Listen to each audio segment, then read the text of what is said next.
Welcome everyone to our library's forum for candidates.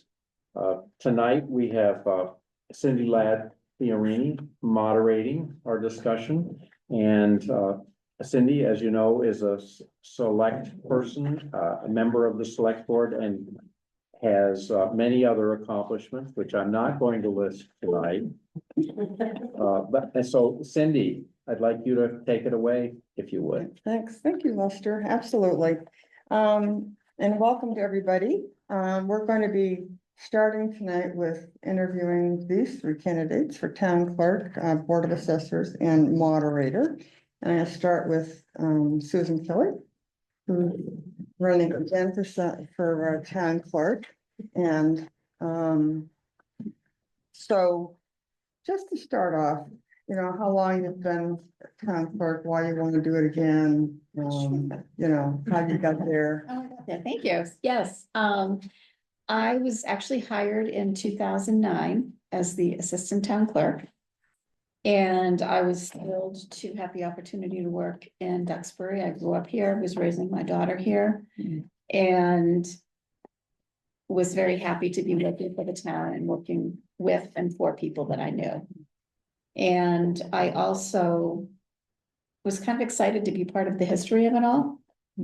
I remember the first time I wrote something in one of the permanent ledgers, and I looked at my handwriting, which was not as nice, of course, as hundreds of years ago, but I looked at it and thought, you know, somebody 400 years from now will be looking at this and saying, wow, who's that person?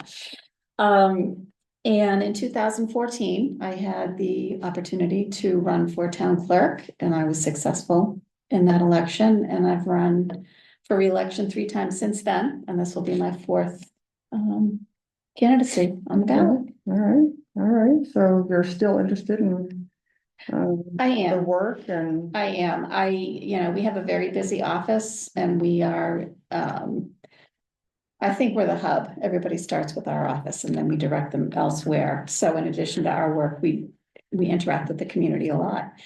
And that is something I very much enjoy. And I very much enjoy the history, not only that we keep track of, but that we're creating on a daily basis. Yeah. I think probably many people are surprised to find out that the town clerk position, which is a full-time position, is also an elected position. It is. Any insight on that? About 2/3, last time I checked, of the town and city clerks in Massachusetts are still elected. Some communities have voted at town meeting or opted to make it an appointed job. But I think that the residents and the voters enjoy having an elected town clerk. Okay. I am beholden to them. They have put me in the position in the government, and I think I can be a unique link for them to the government. And I'm also, because I'm elected, I have to live in Duxbury, so I'm continued to be invested in the community. And you know, the best interests of the people in the community, certainly I take to heart when I'm doing my job. Yeah. Good, thank you. Thank you. So we have a big town meeting coming up on Saturday. We do. We do. Please arrive early. Please arrive early and check in and all that. That's right. Anything, if you could tell us what is your role when you're at town meeting? Town meeting, everybody thinks that's my event. It's really the select board's party. They call the town meeting, they sign the warrant, I post the warrant, or the constable. My role at town meeting is to record the votes as called by the moderator. I certify the articles and certify the appropriations voted on at town meeting. And I will also be witness to the bonds that the select board may sign for borrowing that's approved at town meeting. And I also forward to the Attorney General any bylaw changes that we've voted on for their review and approval, hopefully, after the town meeting. So after town meeting comes the town election, which is your party. which is my party. That is your That one party. is my party. That is your Yes, party. Yes. And one of the questions that's come up is what happens if, well, what we know is that if on Saturday the voters vote for, the balanced budget, which is 5A, and then 5B, which is the override Yeah, budget, then that has to go to the town ballot. That override budget has to be voted on at the town correct. meeting again. What happens if it doesn't pass at town meetings? That question Okay, so still, this I have notes on because it's very confusing. It's been very confusing to people. So they are the events are related, but they're different. Mhm. So at town meeting, people are voting to appropriate money if the override passes. Mhm. So the budget they'll be approving is how they would like to spend the money. The ballot question is authorizing the town to raise that money to spend on the appropriations that were made at town meeting. So if so if the question, if 5B passes and the ballot question does not pass, then we would revert back to right, budget 5A, assuming that passes. right, that's an important point. Yes, so if 5B does pass and the ballot question passes, Mhm. then the 5B budget would be what was in place Right. as approved. So my question is that if 5B does not pass at town meeting, Yeah, is the question still go to The the que- ballot? the question is still on the ballot. The select board voted to insert that on the ballot several weeks ago by Mass General Law. It has to be voted 35 days prior to an election. Right. So the ballot will be on the question regardless of what happens on the 8th. But it'll have no, it won't mean anything at that point. Because even if it was voted positively at the ballot, if it didn't vote positively at town meeting. So it's my understanding, and I will look at my notes, that if it is voted at the ballot, that authorization could be used at another time. I don't know. So if it wasn't approved at this town meeting, it would basically be available next year if somebody wanted to bring the budget forward to use that money. Thank you very much. You're welcome. That's, it's a tricky, I didn't know that. I didn't know that either.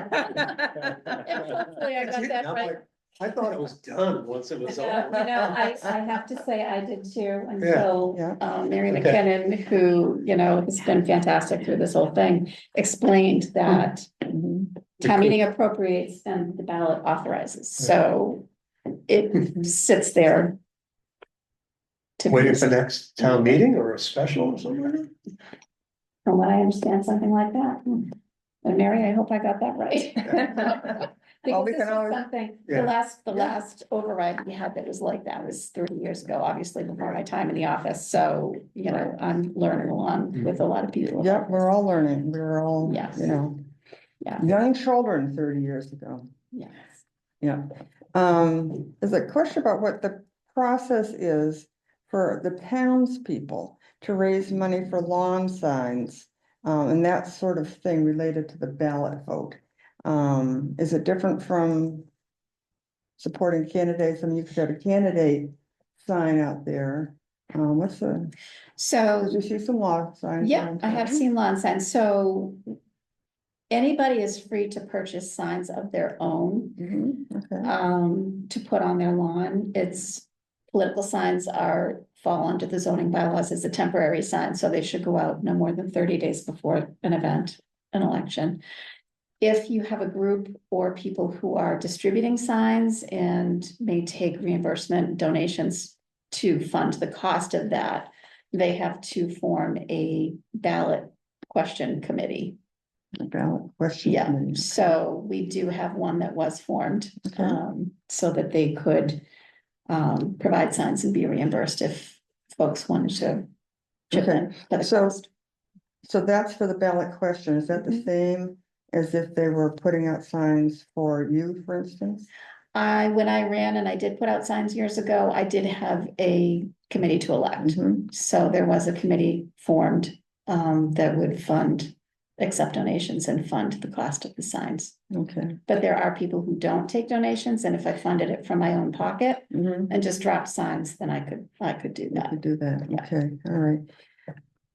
Elections have changed a lot since COVID in the Yes, last they- 5 years, I think today. Is that right? Yes, they- Whew, that it was declared a global emergency. And so elections have changed a lot. Yes. And has it added an enormous or a small amount to your job and your job description? It has added an enormous amount. Mhm. I will say that I'm in favor of providing whatever opportunity Mhm. people need to cast a ballot, because I think it's important that everybody cast their vote. I am in favor of vote by mail, even though it is a lot of work, because I think for whatever reason, people may not be available on election day. Yeah. I believe there is an effort to reduce or we're hoping that they're going to campaign against having in-person early voting, because that does not yield a result that's Mhm. worthy of the time and the Mhm. financial commitment to staff Okay, locations. all right. Can you tell me a little bit about the early voting this time? Sure, so we are already accepting applications for vote by mail. Okay. And we've sent out the first rounds of ballots. The last day to apply for a vote by mail ballot is the 17th of March. It's Monday night at 5. Hmm. And we will be having in-person early voting at the town clerk's office Monday, the 10th through Wednesday, the 19th. And that's just during town hall business hours, no weekend. Okay, just for 3 days. No, Monday, the 10th. The the 10th, 19th, so that's- 10 days. That's a long time. Monday, yeah. Right. So people can come in whenever the town hall is open and just vote in person. Okay, all right. Anything else you want to add? I just, I hope there's a good turnout for both of us. Again, town meeting, please come early to get your handsets and check in. We do have an overflow room set up in case the crowd is large. So that adds a little bit of, another layer of organization to it. And the election day, we're open 8 to 8 at the polls, in addition to early voting. Okay, all right. Busy times. Busy time. Busy times, yeah, Yes. for everybody, yeah. Thank you, You're Susan. very welcome. Jamie? Hello, Sandy. Oh, I'm sorry. I'm sorry. I am unopposed. Yes, there is no, everybody on the ballot this year, am I correct? That is Am I correct. You are correct. Everyone is running unopposed. Is running unopposed. Yeah. Yeah, and there'll be a time at the end. I mean, we could take, what do you want to do? No, I think if you don't mind, we're gonna try to get everybody their 15 minutes of fame and then you And guys then- can have. Then there could be questions, so hold that thought. Hold that thought. Yeah, okay, thanks, Casey. All right, so Jamie, Yes, you've been on the Board of Assessors for a bit of time, I have 21 years. 21 years. Oh, my goodness. And so why? I asked myself that. Now, back in 2004, Neil Berry was retiring from the Board of Assessors, and I always respected Neil because he was a townie and always he was always involved in a lot of stuff. So I kind of really liked Neil. So when I found out his seat was coming up, I called him to talk to him about it, and he suggested, he said, you're a townie like me, you've got huge knowledge on, the whole town as far as homes and prices of homes and just, you got a good feel for the town of Duxbury because you've lived here all your life. I think the job is right for you. So I signed on to run, and I didn't have any opposition that year. And I got seated on 2004. And it was pretty amazing because the whole process just kind of is amazing. And I wanted to be part of the fiscal wheel of the town, and I thought, how could I do that? And the one thing was to get on the Board of Assessors. That's kind of like the whole starting point of the fiscal wheel of town government. And I thought it was really interesting. Neil taught me a lot about what the assessor does and what he can't do, and how fair and equitable the assessor has to be. He has to have an open mind and not think just on one basis. We have to have equity across the board as far as values in town and stuff. So it's a great position. We have an incredible staff, Steve Dunn, and the whole staff of Town Hall and the assessing department is amazing. They're very accessible. They will come out, they will look your house over, they will, people think that the assessor's a bad thing, and really he isn't. The director of assessing is a good guy. He's just out to do things the right way. And if you look on your property record card and you find something is off or wrong, you need to come in and tell us about it. There's so many instances that people kind of just blow by things and don't pay too much attention. Yeah. We want them to pay attention. Over the course of my 21 years, I think we've had maybe, 1% of the population of Duxbury is filing for abatements every year. That's it. It's amazing. So we are really close to the ball game as far as prices go. Mhm. And, we're always in the ballpark of 95% of what your house is worth. It goes to, and it's all market driven. We don't make up the numbers. It's all market driven, what we do. It's what things sell for, which is kind of unfortunate because as now things are, as a lot of money, and, it's blocking a lot of people from coming to Duxbury. So, Mhm. I do what I can to help out. Yeah, that is a problem. So by sitting on the board, just to clarify a little bit, sitting on the board of assessors, what are your responsibilities? We are actually the director's boss. Director's boss. Okay. He oversees he's the manager of the operations at Town Hall, but we are Steve's boss. Okay. So he answers to us, and everything he does, he presents to us. He's really good at it. There are times we don't agree. I'll have to say, a couple times, last couple meetings, Mhm. he thinks we should go one way, I think we should go the other, the board votes, and that's how it is, okay? Yeah. So he doesn't. I'm on a board, I know how that goes. So it's a great feeling, that whole office, really is. Yeah, I think And so as far as what we do, you wanna know what we do? yeah. Oh, okay. I wrote it down because it's so many things, right? So the Board of Assessors oversees Steve Dunn. That would be myself, Linda Kalari, and Ed Wadsworth, are the members. Our job is to sign all the abatement and departmental bills, all the exemptions, senior exemptions, military deferrals, CPC exemptions, and all documents that get sent into the Department of Revenue, we have to sign and look over, review. We also set the tax rate, and the selectmen approve it. And there's more than that, but that's just part of what we do. Yeah, it's a lot. Who would have thought that we were in high school that, they would have thought that you and I would be in town board. Exactly. I know. That's funny. Yeah. Yeah. Yeah, it is, yeah. So in the last 10 years or so, things have changed. Yes, they And have. They have, yes. Mhm. And how has that affected what you do in the tax rates? Well, it's all about spending, right? Mhm. What we spend. And but like back in 2014, the rate was $15.60 on 1,000. Times were tough then. Mhm. I think we were going through the school and we were going through some other things at that point we're paying back. But the assessed values were down too.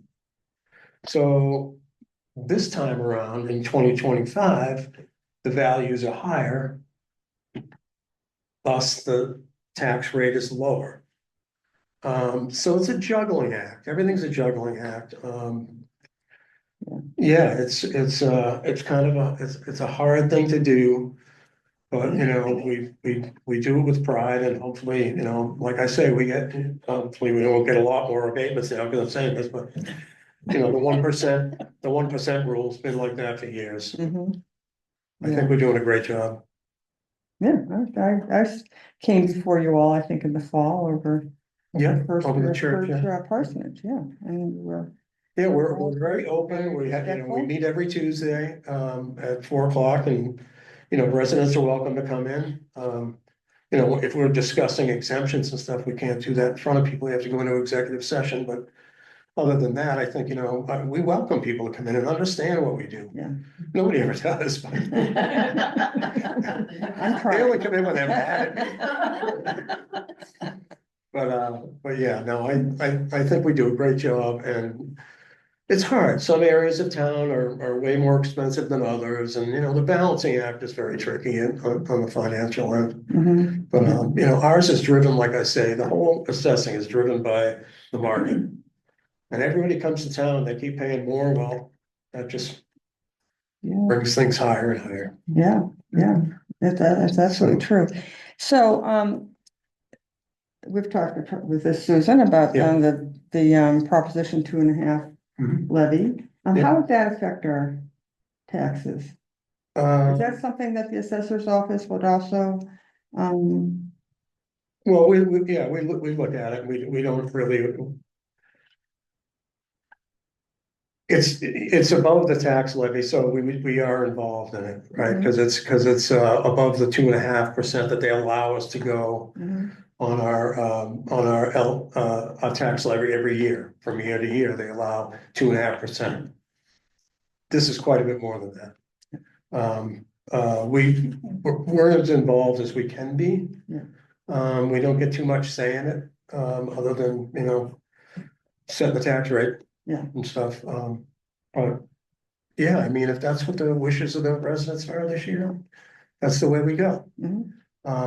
We haven't done it in 30 years, I'm not sure we ever did it for operating expenses. But here we are. It's a tough time of year. Tough time right now for people, it's gonna be difficult for people to pay that extra money if it goes through, but somehow, you know, it's like buying that new car that you can't afford. So we'll see what happens. Yeah, but somehow you afford it, Yeah, right? Mhm. Somehow you afford it. yeah. Do you have a sense of how much that would affect the tax payments? It's about, I do actually. There was a great write-up in the paper. This was, your finance committee put some numbers out there for you. So the average house is basically gonna be paying, let me see, the average property value is $1.2 million right now for a house, which is kind of scary. And that's almost adding $1,000 to your yearly bill, which would be $921 actually, is the difference. So from there it goes, you know, from that value goes up. Anyone in the 6, 7, 5s, you know, it's less, as you get down there, it's less, like if there was a house in Duxbury for 400,000, they'd only pay $327 a year. But we know there isn't any of those, so. You know, and the median right now is just under $1 million, and it's been that way for a couple of years, and it's $792 a year. So, you know, it's a lot of money. We're getting a lot for it. Yeah. But I think, you know, the townspeople will decide. It's interesting that the median has stayed about the same Yeah. for a while. Yeah. Yeah, for a couple of years, Yeah. yeah. Yeah. But it'll just keep increasing as people pay more and more for homes. Yeah. That's the hard part. Yeah, yeah. It's true. I just had a thought and it's just gone right out of That's my okay. mind, so it's, Was there any other questions there? You wanna- oh, I know what it was. Oh, go ahead. No, I'll ask my question. No, go ahead, go ahead. So you're talking about exemptions. Yes, And, so does your office, if we're, you talk about the, CPC exemptions. Yep. We have, work exemptions. Yeah, senior work veteran off senior program, work off yep, program. Can we you- do all that. Can yeah. you talk a little bit about those?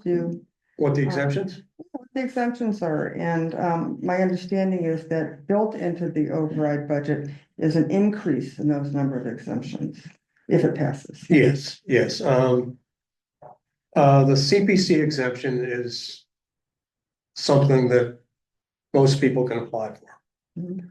If they don't approve of us and the CPC, the way they spend money, they can just opt out. You also have to meet a threshold of, I think there's a threshold on the money end. Mhm. Like most things we do, there's always, a monetary amount attached. Mhm. For all the exemptions. So there's so many different exemptions, it's really difficult to pin down, but, pin down one, but. Yeah, Yeah, the senior exemption is great, those, the seniors do it, they also do a work-off program. There's a deferral program, if you can't afford to pay your taxes, you could put your house in a deferral program. And when you go to sell your home, you could, you would have to pay the town 4% interest. It used to be 8%, but back years ago when our director of assessing was Dick Finnegan, we changed it. It seemed a little outrageous at 8%, so, Mhm. but that's a good program that not too many people take advantage of because, Well, people might not know about it. yeah, like I say, you have to meet a certain criteria as well. But so instead of actually losing your house, Yes, you would be able to stay. Yep. And then when it's sold. Yep. That's a good program. Yep. I didn't know about it. yeah, so we have a few people that take, not many at all, Mm, really. Yeah, I'm always surprised because, it is a good thing if you want to stick around. yeah, So, great. Thank you. Yeah. Anything else you want to add? no, I'm glad my wife finally showed up. I was gonna boycott her if she didn't, but no.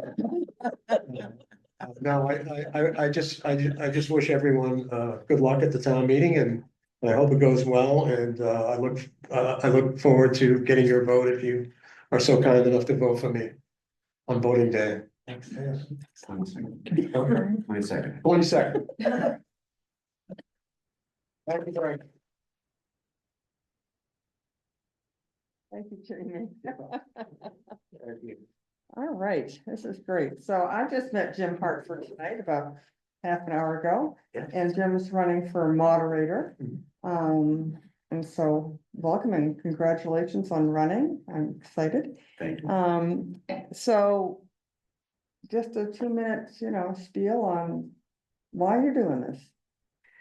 I have always thought that the whole town meeting moderator institution, if you will, is a really uniquely New England thing and a really cool one. And the opportunity to participate in an event where everybody gets to participate and guide the course of town, I've always thought was a really cool thing that, you have the opportunity to do. I've grown up in Massachusetts all my life, in smaller towns, so London, Duxbury. And town meetings could be very either entertaining or lively or raucous. Because people there would go back generations and have large opinions about things, and that was always very fun. I'm not a native of Duxbury. I've only lived here for 36 years now. But I've had the opportunity to work here in town. I practiced law here for about 7 or 8 years and have worked here for a bunch of other years. Been on a bunch of town entities, planning boards and ad hoc committees, involved in a number of nonprofits around town. Really enjoy living in Duxbury. Look forward to the opportunity to be able to once again maybe give a little bit back. Great, that's great. I don't know how I've missed you all these years. So, we're going to talk a little bit more about the budget, because, you know, it's on everybody's, mind. And there's always a lot of, questions when we come to passing the budget about the process.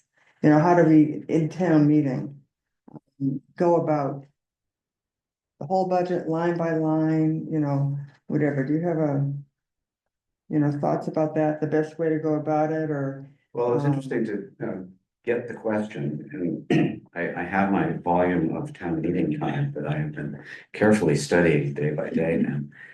Much left to learn. I don't profess to be an expert in this at this point, but it is interesting to see the range of different ways you can approach the budget that I would imagine in a much smaller town with much less complex budget.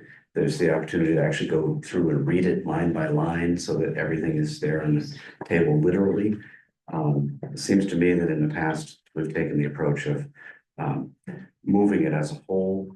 And then if people want to address individual items, they have the opportunity to propose amendments and have the discussion around that and move it forward on an incremental basis from there, which I think probably makes the most sense.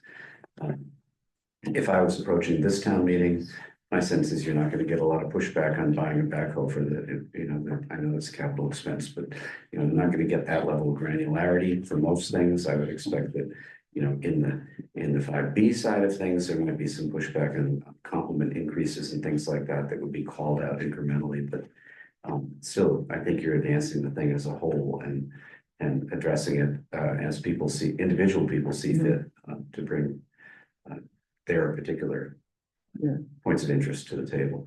Okay. So, Thanks. One of the things that the moderator has to do during town meeting is sometimes is to make a determination that there's been enough conversation and that is starting to repeat. How do you perceive coping with that and not calling the question, but in deciding that the debate is? I mean, my sense is that, that happens pretty organically, that the residents reach their own levels of tolerance and want to move forward when it's time to move forward. Our last meeting was a little bit different, maybe, and there was some calling of the question. Maybe that was more interesting than I've seen in the past, but normally it seems like you do get to the point where you get into repetitive discussions, and everybody knows that it's time to move forward and move the question. I suppose there may be some places within either the statute or within the guidance of town meeting time that where the moderator has the opportunity to do something more aggressive than just ask for a motion to move the question. But I think generally speaking, it's much more up to the populace to say we've had enough, we've been heard, it's time to go. Yeah. Just because people may not know this, where do the guidelines come from for town moderator? Well, as I wrap up my education on this, in many places, if you read town meeting time, it's as an attorney, it's interesting to read and look at the footnotes and see all the opportunity that there would be to go out and find out where all those things came from. But maybe you don't need to. So it does seem that that's the overall guidance. There's specific things within our own town bylaw. There's specific things within the legislation that addresses town meetings at the state level. So it seems that a lot of the things that are in town meeting time are things that we just don't come up against a whole lot. But, good for having the guidance when the time comes. So. Yeah, and we do have our town attorney there, if questions come up. Yes. So. One of the things town meeting time keeps saying is take a moment, huddle, talk it through from a procedural perspective, I have no problem with that. I'm not Mhm. somebody that needs to, have the answer instantaneously because I might not have the answer, Right. It's probably a really good position. What do you have thoughts on the use of reconsideration? The statute seems pretty clearly in support of John Tuffy's position, which is that unless you've got something new to bring to the table, you're just trying to get away with something, is what it seems to come down to. So I can see where that could be a point of subtlety as to whether or not what's being brought forward is new or not. So that could result in some complexity, but I think generally speaking, if you've had nobody's going to have a motion to reconsider, minor articles. So it's going to be something that's, packed the house. And then the expectation, we've seen this, right, is that most people will go home who are in favor of it, and then they'll be. That's just not an appropriate procedural move in my mind, and I think that we should stick with John's articulation. One of your other functions will be to appoint residents to some town committees. What are the processes for that? Well, not the least of which I will have to appoint my successor to the cemetery commission. Because Ah. I can't be on that. That's where you can't be on the cemetery commission and be moderator at the same time? Yeah, Wow. yeah, it's pretty clear. Yeah. That I've seen this you may have seen that I've been involved with the Historical Society for many years, and that we have a nominating committee that works very hard to try and come up with strong new candidates for important roles within the organization. And in my time of being involved in the society, which has been as long as I've lived here, the nature of volunteerism has really changed. Where it used to be, you would have people lined up for the opportunity to have a role that would guide and lead and accomplish what needs to be done. People more now want, if they're going to volunteer, they'd like to be told what to do and be part of a committee to get something done. And so it is much more difficult to find people that want to fill these roles. And that's another learning curve to figure out how to find good solid candidates. I know the town has the talent bank. But there's a lot of feet on the ground and word of mouth as well to find good candidates to fill open positions. Yeah, so I don't actually know the answer to this question. I do the finance committee is appointed, as is the board of assessors. No. Assessors. No, assessors, the DBA, the zoning. Oh, ZBA, yeah. Sorry, no. That's okay. The select board appoints the zoning board. Yeah. Select board appoints the, I have I told you I didn't know the answer to the question. the bylaw calls out cemetery, Duxbury Beach Committee, Finance Committee, Fiscal Advisory, and the Water and Sewer Advisory. And such other positions as designated by town. Okay, all right, so that's quite a bit. I mean, really, Yeah. quite a bit to find the candidates and to. Yeah, I mean, Fiscal Advisory and Finance Committee is a big lift. Yeah. It's not light. No, you have to really want to. Heavy duty. Anything else that you want to add to? Just, I'm looking forward to the opportunity to do this, and I think it would be very interesting, and I love the learning curve, so. Yeah. A challenge? Yes. Yeah, great. Thank you. Forward to it. Yeah, thank you.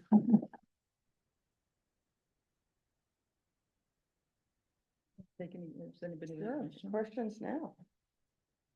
Casey, go ahead. Well, I really just want to say thank you for you guys stepping up and taking on these roles, because it's a big amount of time, and just know we all appreciate it, us folks. And I just wanted to shout out to Susan, because we've had some difficult elections that have been behind us that have been very, difficult. And you have been such a sure and steady hand through all of that, and I just wanted to recognize that and say thank you.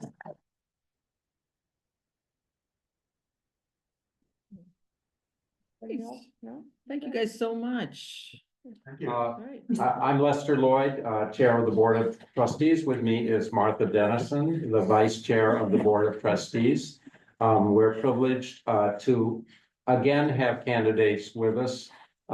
Tonight we have Andre Martecchini moderating a discussion with Amy MacNab, who is running for Select Board. Andre is the perfect choice in that he has also been, was for years on the planning board, as was Amy, and was also a select board member. So, Andre, please go ahead. Thank you, Lester, and thank you to the trustees for putting this on. This is really important. I remember sitting in your seat many times, and it's important for the people outside to get a sense for, you know, what you're thinking a little bit, and you know, you'll educate people, I guarantee you. So Amy, you're running for selectman. Thank you. Tell us about, I know everybody knows about you, but go ahead. First, thank you. Thank you for moderating this. Thank you to the library, Lester, Martha, Casey, all the library trustees for hosting this forum. I think it is a wonderful opportunity for the residents to get to know their candidates. My name is Amy MacNab. I have lived in town since I moved here in 1980. I married a townie whose mother was a townie, whose grandfather was a townie. We have raised our 3 daughters here, and they went through the school system, and you know, we love this town. We have both of us have spent much of our lives trying to give back in ways that we can, and we hope to continue to do that. Running for the select board again is it's a humbling experience. It's putting yourself out there. I encourage everybody to do it. I think it's a great thing to be, especially elected. It gives you a real sense of community, and I look forward to representing the residents for the next 3 years if you vote for me. So thank you.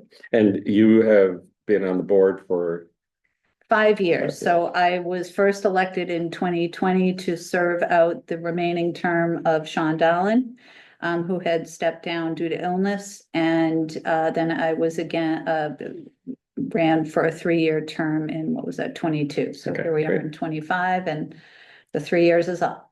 Good. All right. All right. So a lot of things going on in town.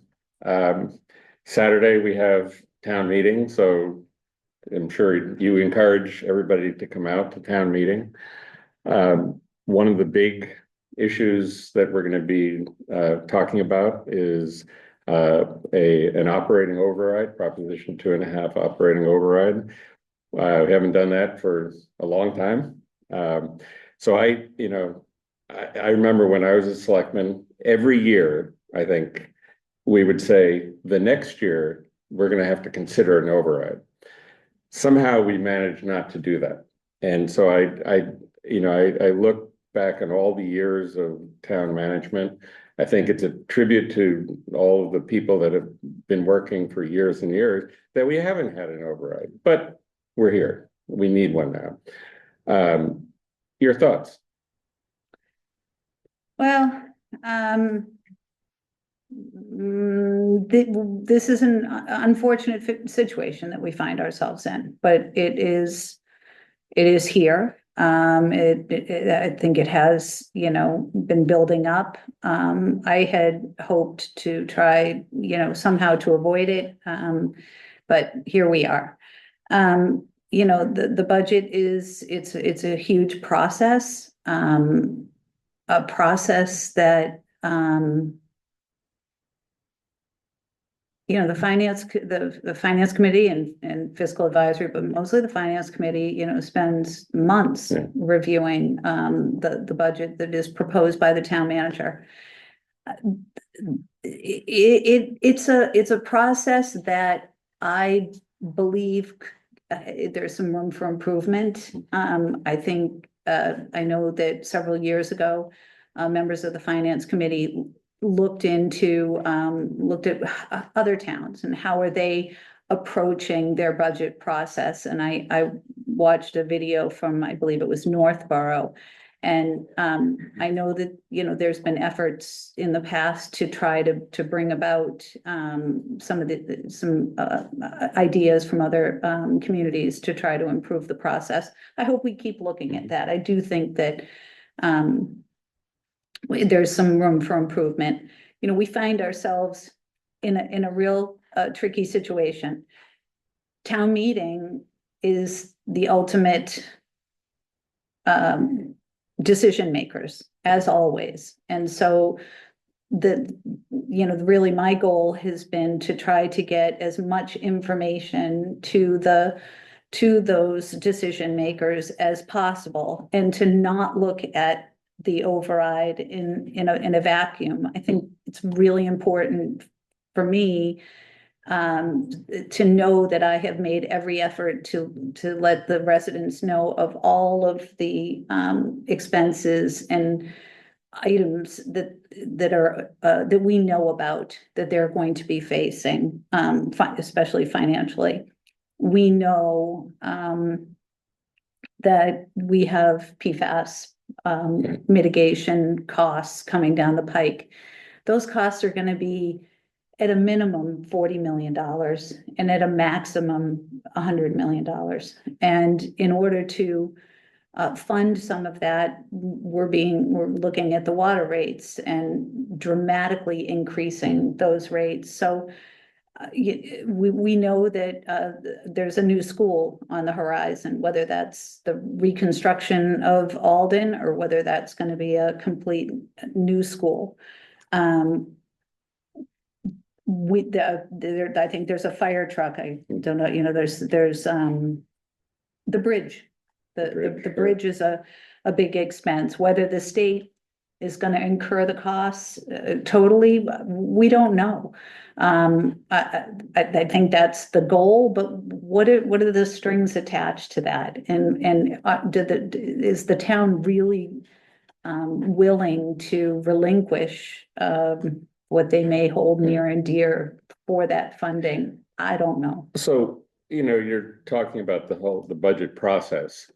Maybe just so, because not everybody knows, how budgets are made, how the projects are set up. So, the role of the selectmen, what is the role of selectmen in the whole budget process? Well, the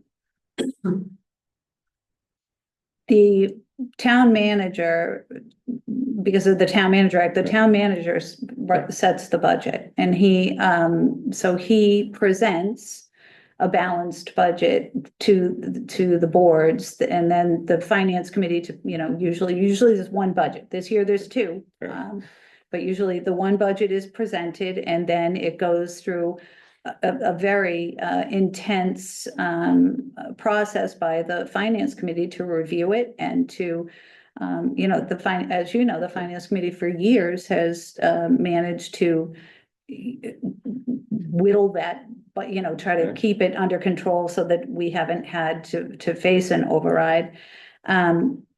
This year, because of the override, there wasn't a lot of an appetite to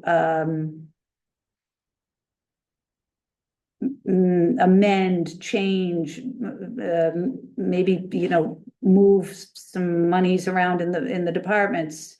I think the real focus has been on, the 5A budget is not a budget that I could approve or recommend to the town to approve, because the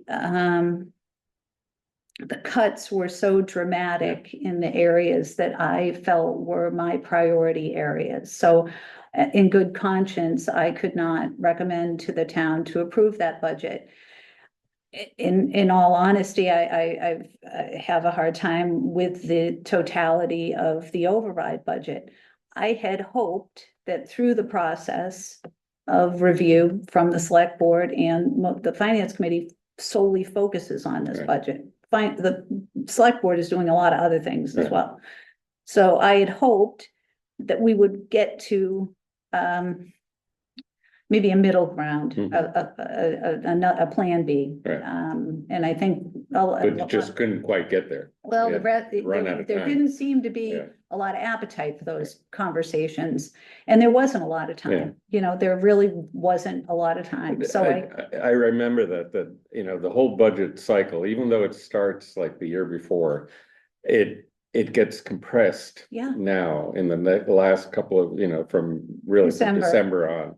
Yep, And it's really difficult to make major changes, you know, in that timeframe. And so I know how difficult it is. And it's really difficult, it's difficult for me to grapple with this, because I truly fear that the impacts of this override, this is for operating, so we have to understand that this is the new bar. It's only going to go up from here. Yeah. And there are people in our community, you know, nobody's proud of it, and nobody talks a lot about it, but there are some people that this is really going to be a struggle for. Okay.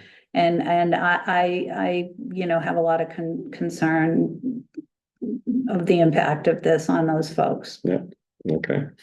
All right, let's get off the budget a little bit, and another, it's not on for this meeting, but a big issue that's going to come up later on in the year is the MBTA Community Housing Act. We are next to a town that has MBTA service. So because of that, we are being asked, or maybe not quite so nicely asked, told to do some zoning that is pretty draconian, at least for a town like Duxbury. And I know you and I have both been on the planning board, and it's zoning is pretty tough here. And so we're being required to have some very high density housing. And we went through a process. We had a good committee that tried to do, you know, tried to come up with something to meet the law.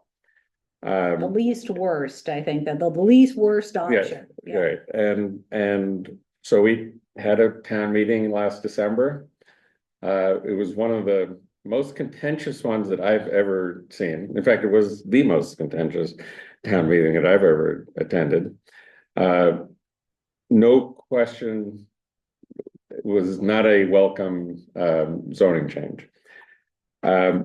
We're still at it because the law is still there. If you want to give a little background, your thoughts on this now, where we go.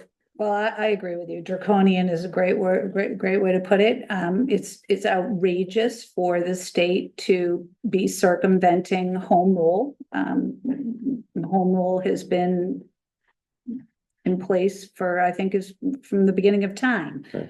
Where we have, as a municipality, have the ability to set our own zoning and create our own future. And Duxbury has done that by design. You know, we have resisted a lot of pressures of development. We have focused on groundwater and environmental protections for years, and this the state mandating this type of density is outrageous and offensive, and incredibly hypocritical, because at the same time that they are requiring these high density developments, they're also saying that you know can't, that you must mitigate PFAS levels. Well, the PFAS levels are directly related to high density development. So it is outrageous. It is even more outrageous when you factor in, I just learned of a community's plan, an MBTA zoning plan that was rejected by it was the EO, I can never remember the acronym. It was rejected because it included 25% affordable housing. Right. This MBTA zone. Right, this does not This include doesn't- any of the affordable housing. There's right? no, So there's you no could be affordable building- housing right. component. So what does it Right. do for a community who adopts it as on face value? It actually puts you further behind Right. the state The mandated goal. 10%. You know, this has gotten, and it's gotten so, you know, more challenging, not more challenging, but more contentious. It's more litigation is going on. You know, the unfunded mandate part of it, it is an unfunded mandate. So is 40B. Yeah. Maybe there's a new can of worms opening up there. So, So my understanding is we're going to challenge this under that this is an unfunded mandate. correct. Well, we are seeking, we filing a complaint in Superior Court seeking an exemption from the requirements of the MBTA Community Act until the funding, until that's resolved. That's a short-term fix, but I can only hope. And I've also advocated to try to, you know, join some of these other lawsuits with other towns. I think that there's going to be, you know, power in numbers, and we need to stick up for ourselves. And the community has spoken. And in this job, that's all I do. I work for the town, for the residents of the town. I don't work for the town. I don't work for the employees. I appreciate them. They do a great job. We're lucky to have them, but I serve at the pleasure of the residents and for the benefit of the residents, and that's it. That's my job. So if we don't, and I don't know what the short term will be, if we basically have a special town meeting sometime later this year to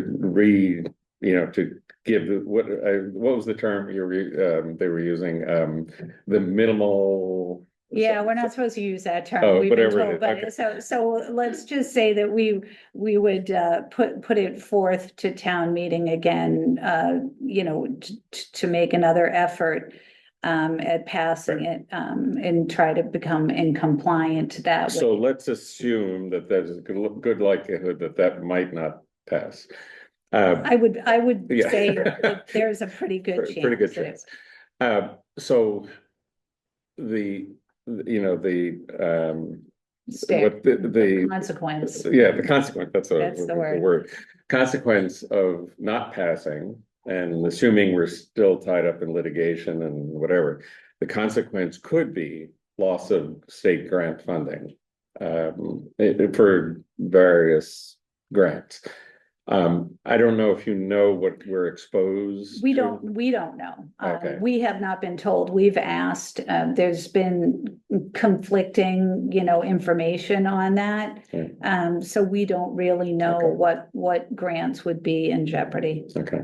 All grants are subjective. You might get them, you Sure. might not, you know, Yeah. they're discretionary, and who knows? Okay, good. All right, enough of MBTA. Another issue and this is Duxbury Beach. You know, tons of people come to town because of the beach. We love to go to the beach, whether you drive or I don't like driving in the beach, but I like sitting there. And to be, as you know, I am a trustee of the beach, and the town does not own the beach, which a lot of people don't know that. They don't. Unfortunately. It's owned by the Duxbury Beach Reservation, which is a nonprofit group, and the town leases the beach there. So whenever you're buying your stickers from the town, that's helping to pay the cost of the lease, which is, I think, $1 million. $1 million. $1 million. There have been, over the last couple of years, obviously piping plovers have kind of, with all the laws and everything, have kind of restricted beach access. And through no fault necessarily of anybody, it's just the law. And so if you want to, again, if we want to try and be in compliance with the law.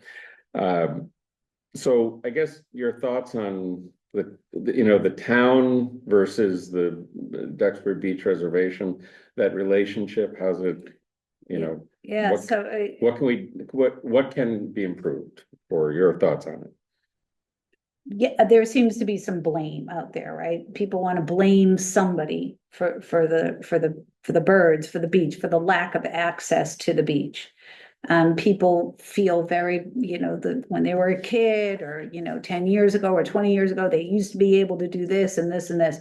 When I was a kid, growing up, my dad always had a Land Rover, and we would go to Duxbury Beach. I have pictures of us on Duxbury Beach.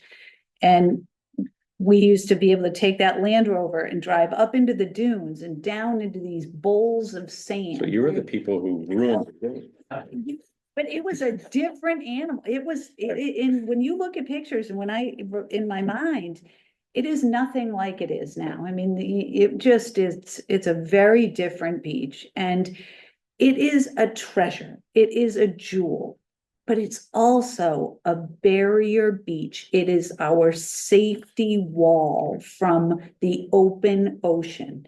And we have to protect and build it up, keep it, nourished with the sand, and keep it as that barrier beach for as long as we possibly can. Because if we fail to do so, the consequences on the bay, the shoreline of the interior bay, that becomes waterfront property.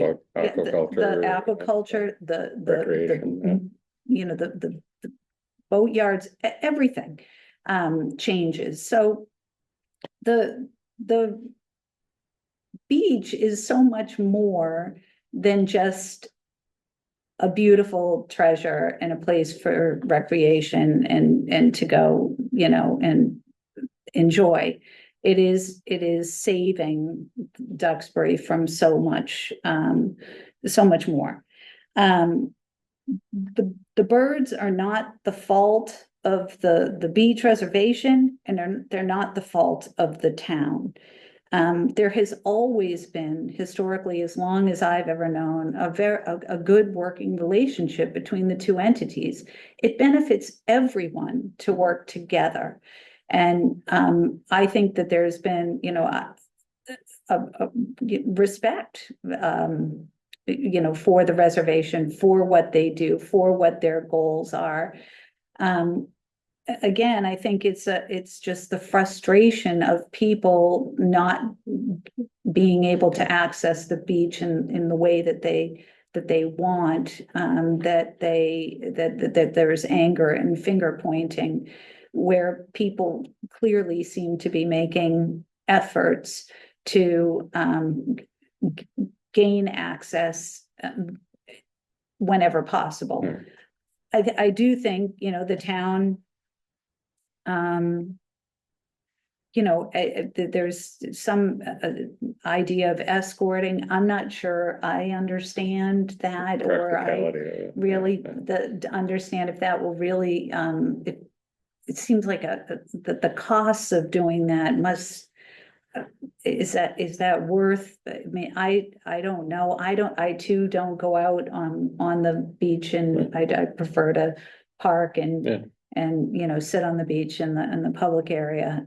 We used to, when, go out back in the day, and we had a 4-wheel drive, and that was fun too. But how to improve I personally, I have absolutely, I can only say great things about the reservation. so I don't understand the blame and the anger. I think it's unfounded. There are people that I've heard that said the town should buy the beach, take it back I over. wasn't sure it was for sale. Well, Oh, just. it's not, like Canada, it's not. We're gonna get it. Sorry, we shouldn't. One way or another. No, no, it's not for sale, but you know, there's people talk like that and say, you know, the town should own it, there won't be any problems anymore. I think the problems would be exactly the same. Yeah. I do, and I think that again, the reservation does a great job of raising money, finding funding to again, build up that beach. The first and the biggest job of that beach isn't to provide us with recreation, it is to provide the barrier. Okay, good. All right, switching topics. You had mentioned PFAS, and water. So maybe again, to help educate people, what are the issues? And where are we now with our extraction, you know, whatever, I forget, when the DEP only allows us so much, you know, capacity. Which, yeah, I know that, and so, you know, has there been any more talk about that, and in general, water and the rates and? Right, so the state sets an amount that we are allowed to pump as a town every year, and we have exceeded that limit as long as I can ever remember. We always exceeded it. So, you know, PFAS has been detected in several of our wells. The wells that were affected were immediately shut down. There is no PFAS being delivered in people's water right now. We are providing safe water, but we know that the levels of PFAS, the amounts, the maximum amounts that are allowed are going to be reduced down further. So we need to become in compliance with the new standards starting, I think, in 2029. So we have a PFAS task force that has been working tirelessly. If I haven't said this a million times, I'll say it one more time.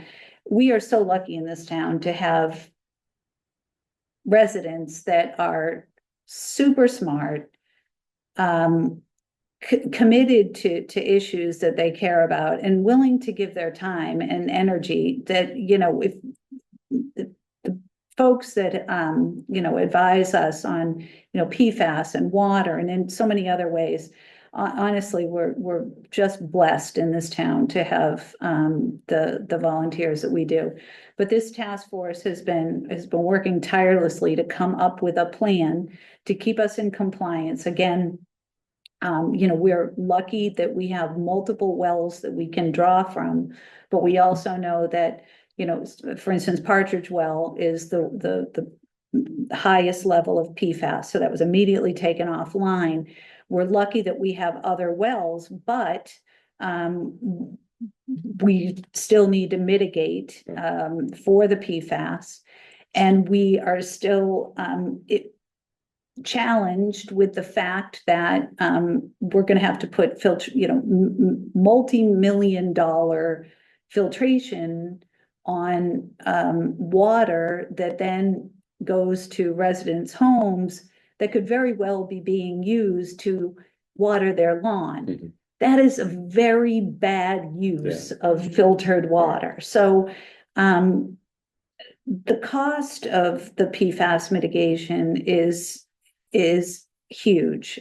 We know it's going to be 40 million, but if we can we're being asked to raise the water rates so significantly so as to really curtail the use of water. So people really are thinking twice. They're going to be all about water conservation is the plan, because if we can reduce down the overall consumption, we can save quite a bit of money in what needs to be filtered. So It's a big problem.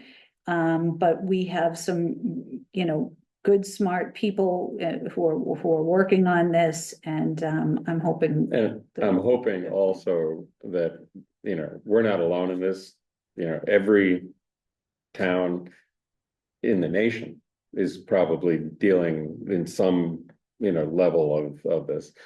So hopefully there will be some kind of, whether it's on the state level or on the federal level, some kind of support, financial support. Because again, it becomes an unfunded mandate. Yep. Although, that's one of those kind of mandates that it's like, yeah, I kind of like to do it because it affects my health. Versus, the housing thing that doesn't affect me. Well, it does, I guess. The housing thing is Yeah, actually going to yeah. exacerbate the. I know, PFAS exactly. problem. You'll be drawing more water, you'll So- be, Well, the right. plumes, it's the effluent from, the huge septic, it's those, yeah. yeah. So, okay, and then where are we with when will the rates? When We are will we be looking at the those? rates shortly after town meeting, so Okay. coming up, and, it's been suggested that we try to, fund the PFAS mitigation with water rates. Okay, So hang on, folks, because so are you trying to basically build up some money through the rates so that when this does hit, we're not completely starting from ground zero? well, we do not want to be not in compliance. Okay. So there is a plan. Again, the task force has been working, with, Sheila Scarzy and Mark Cloud. And they, seem to be that we have a project manager as well who, again, the goal is to, certainly, limit the amount of PFAS in the water and to, remain in compliance at all times. So we are doing our best.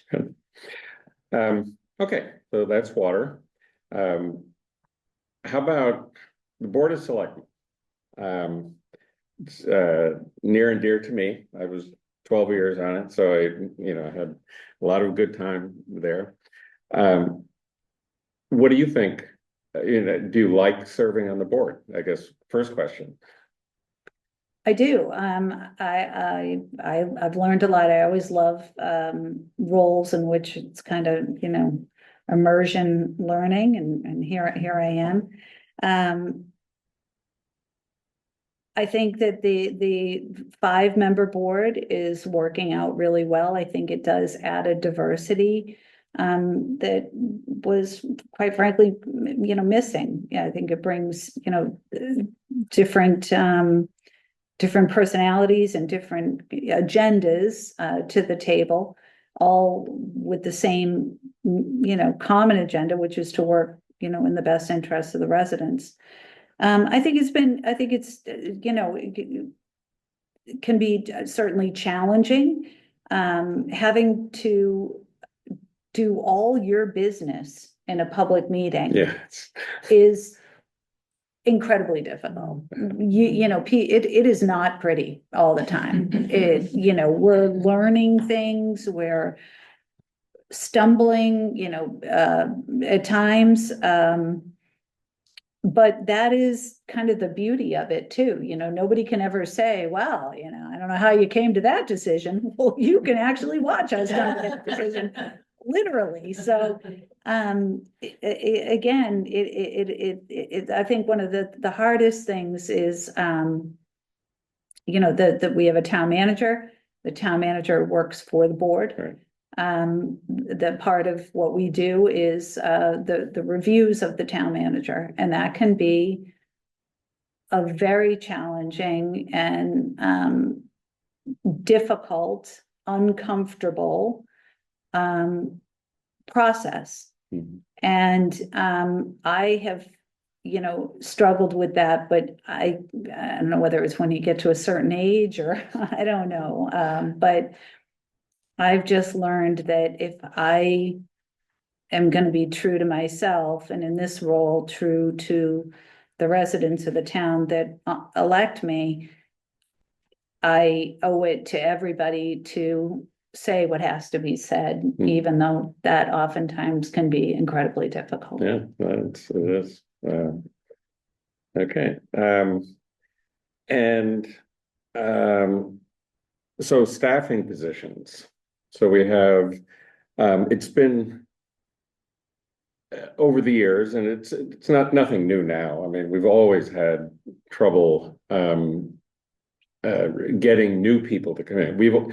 We typically had a lot of staff that were there forever. Mhm. You know, that were dedicated, they stayed there, they were there. But when they left, you had to, you know, you had to get new people in. Mhm. And it wasn't always that easy to do.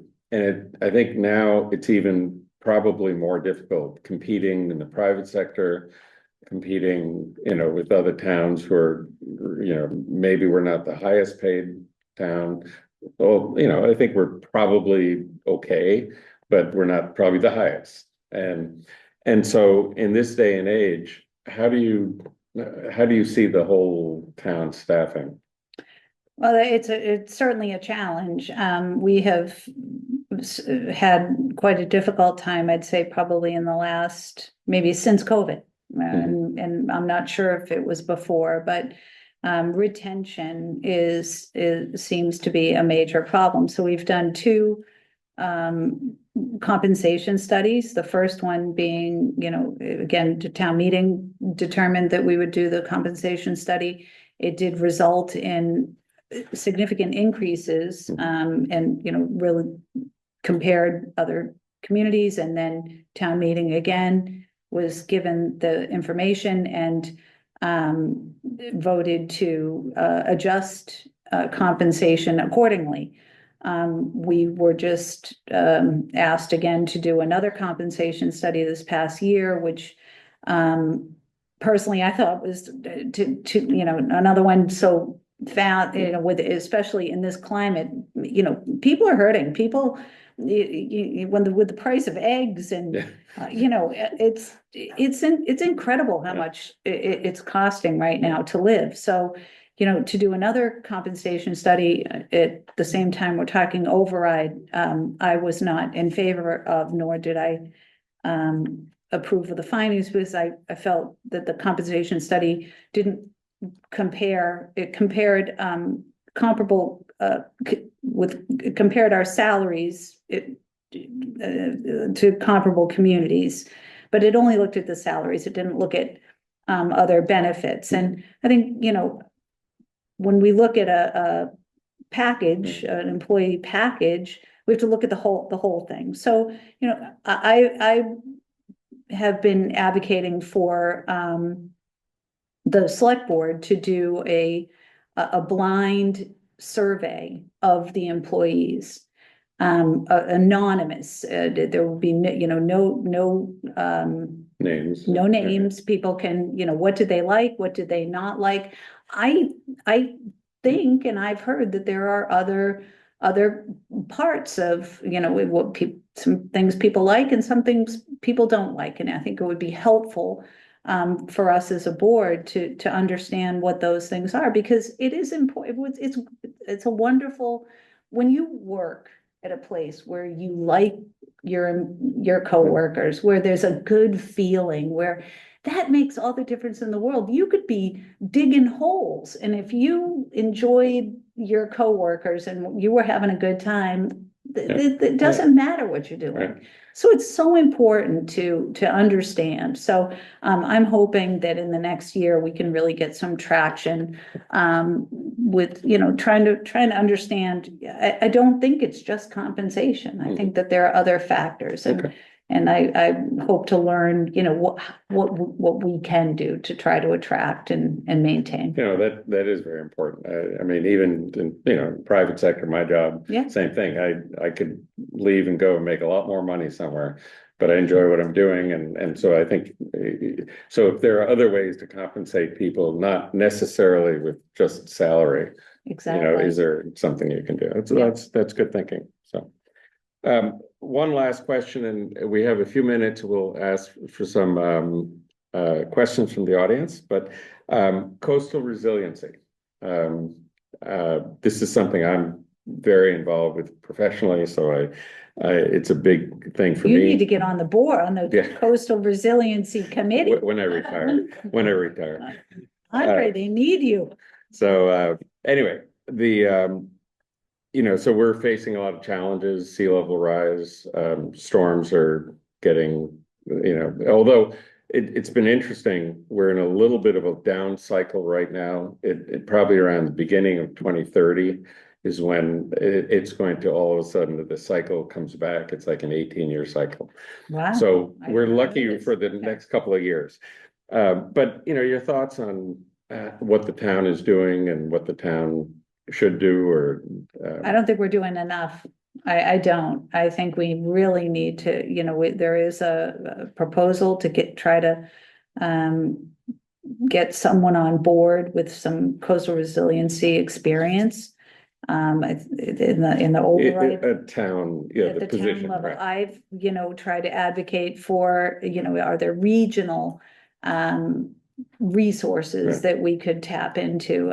You would think that with what towns, coastal communities are facing, there would be, regional consultant businesses that would assist Yeah. towns so that they don't have to hire full-time, Right. benefit salaried people that, we know are very expensive. So, I don't know the answers. I certainly can see with our, crazy weather Mhm. and I guess I have to wait till 2030 to really see more, but I fear that we're not doing enough. We have such a long history of water protection and, fresh and saltwater resource protection. We just have to keep, we can't get sidetracked. Yeah. We have to stay on task. All right, well, should we open it up? Sure. Anybody want to, in the large audience here, anybody want to ask a question? Because we do have to be out of here in 4 minutes, so. Oh, Jamie, What's for dinner? I thought you were cooking. All right, I have a question, Sure. and I think, I might guess what Amy's answer is, but I'm gonna ask it anyway. So I think there's an age-old question with anybody who's elected to an office, like, do you feel when you're there in a select board meeting, are you there to represent the will of the people, or are you there to bring all the stuff that you bring from life and your experience, and to be Amy MacNab and vote the way that Amy MacNab knows should happen? Great question. That is a great question. And, luckily, those two things don't conflict very often. I think I'm here because I share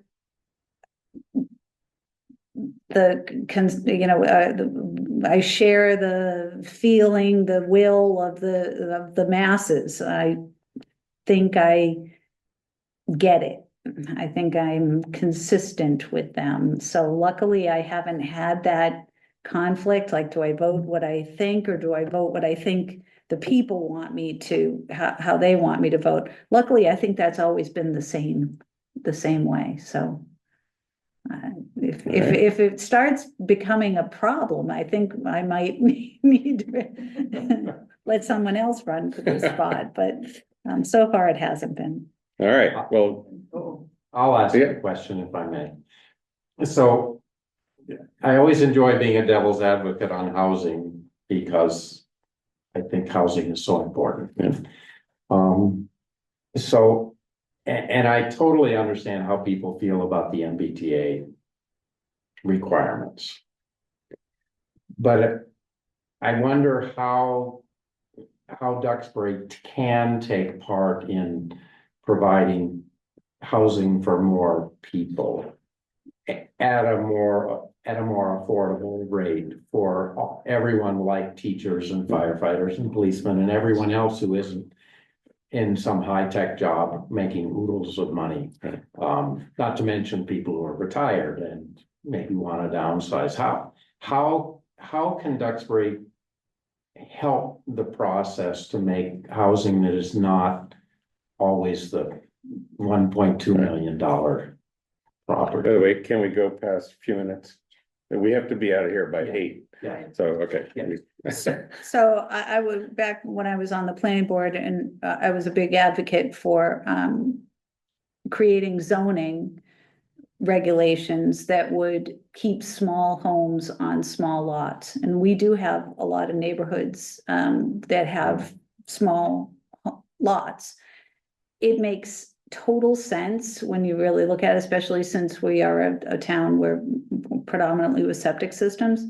So if you were to do that, you would use a tool called floor area ratio, and you would again require that small lots retain small homes.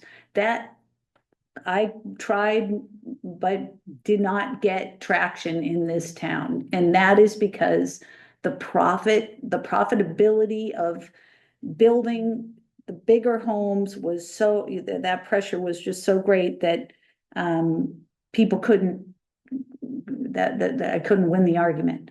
That would have been a great tool to have utilized, because that keeps a natural diversity of our housing stock and allows for people to come in and buy moderate, smaller homes for beginner homes and smaller homes again for retirement homes.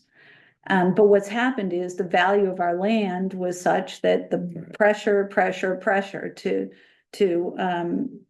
so where we're at now, to really answer your question, is I think that another circumvention of our home rule by the state of the Commonwealth of Massachusetts, which is the ADU, the accessory dwelling unit zoning, which is a by right allowance of a guest house or an accessory dwelling unit by right, is going to probably significantly alleviate some of the housing challenges. Do I like that? Do I like the state coming in and telling us no? And it's offensive, but here we are, and that is the reality. So I do think that that's going to create quite a bit. It's probably a little bit more palatable than the the MBTA, MBTA. where you just Yep. take huge swaths of land. Yep, for sure. All right. So Amy, it was great talking to you. Thank you very much. You want to have a few Well, I just want closing, to just say, thank the town for supporting me in the past. I hope they continue to support me. I will do my best. It's an honor to serve them, and again, thank them all. great. And you're doing a great job. Keep doing it. You guys, thank you very much for the Yes, thank trustees you. for having it tonight. Thank you.